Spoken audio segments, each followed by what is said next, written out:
Assalamualaikum warahmatullahi wabarakatuh. Selamat pagi anak-anak. Bagaimana kabarnya hari ini? Alhamdulillah ya, sehat semua.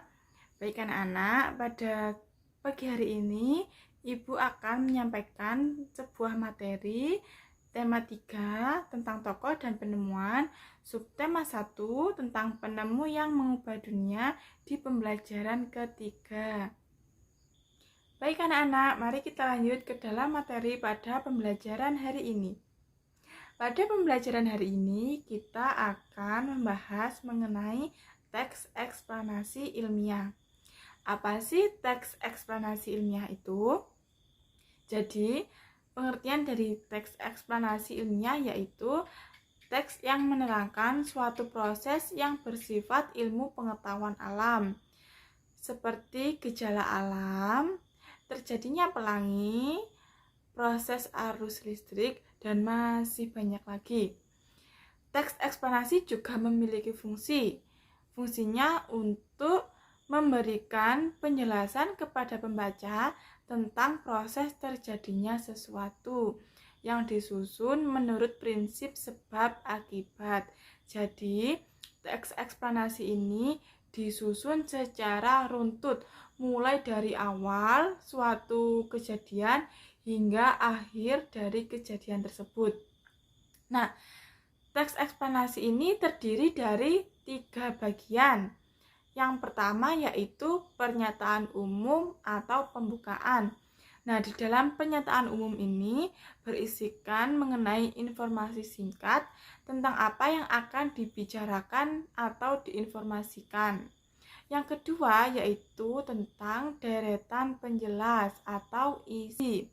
Berisi tentang urutan kejadian atau penjelasan tentang proses dari peristiwa yang terjadi atau peristiwa yang akan dijelaskan secara bertahap.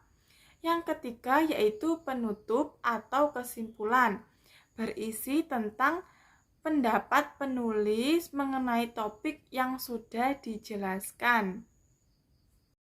Untuk yang selanjutnya yaitu ciri-ciri dari teks eksplanasi. Yang pertama, informasi yang dimuat berdasarkan fakta. Jadi, di dalam teks eksplanasi ini, semua yang diceritakan berdasarkan kenyataan yang ada dalam kehidupan sehari-hari. Ciri yang kedua, hal yang dibahas suatu fenomena yang bersifat keilmuan atau berhubungan dengan ilmu pengetahuan alam. Yang ketiga, sifatnya informatif dan tidak berusaha mempengaruhi pembaca. Jadi, di dalam teks eksplanasi ini bersifat informatif, yaitu informasinya nyata dan tidak mempengaruhi pembaca seperti teks persuasif.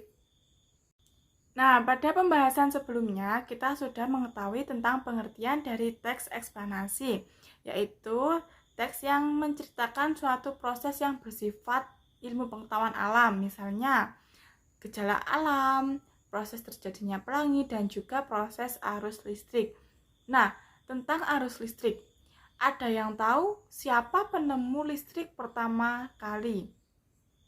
Nah, penemu listrik pertama kali yaitu Thales, seorang cendekiawan yang berasal dari Yunani. Thales menemukan listrik sekitar tahun 600 sebelum Masehi. Thales pertama kali mengetahui adanya listrik karena mengamati sebuah batu amber yang digosokkan ke kain wol. Kemudian batu itu akan menarik benda ringan yang ada di dekatnya.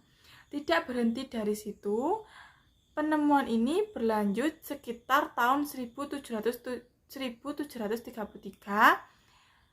yaitu penelitian tentang fenomena batu amber tersebut yang diteruskan oleh William Gilbert. Nah, William Gilbert ini seorang ilmuwan yang berasal dari Inggris.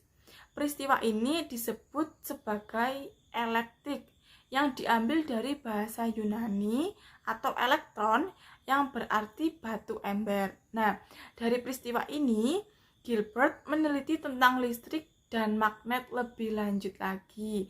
Wah, sejarah listrik ternyata sangat panjang sekali ya anak-anak.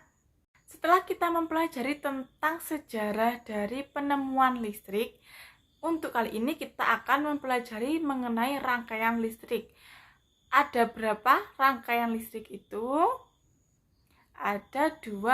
Kali ini kita akan membahas rangkaian listrik seri dan rangkaian listrik paralel. Nah, untuk yang pertama yaitu rangkaian listrik seri. Rangkaian listrik seri yaitu rangkaian listrik yang komponennya disusun secara berderetan atau bersebelahan, hanya melalui satu jalur aliran listrik. Nah, contohnya pada gambar di samping ini. Nah, sebuah rangkaian yang memiliki 2 resistor, tapi hanya terdapat satu jalur kabel untuk mengalir listrik. Nah, pada gambar di samping ini. Nah, pada rangkaian listrik seri ini, arus listrik yang mengalir besarnya sama tiap elemen. Nah, untuk yang kedua yaitu rangkaian listrik paralel.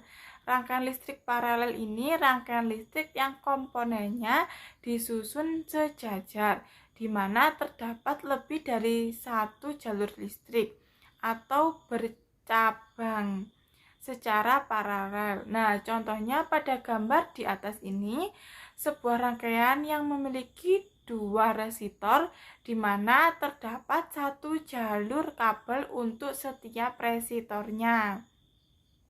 Jadi pada rangkaian paralel ini, besarnya arus sebelum masuk ke cabang sama dengan besar arus setelah keluar dari cabang pada rangkaian paralel ini.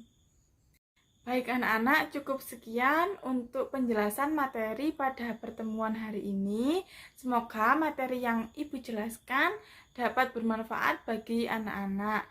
Dan semoga apa yang sudah kita pelajari pada hari ini bisa bermanfaat bagi kita ke depannya. Mohon maaf bila selama dalam penyampaian materi ada salah kata ataupun perbuatan yang disengaja atau tidak. Sekian, wassalamualaikum warahmatullahi wabarakatuh.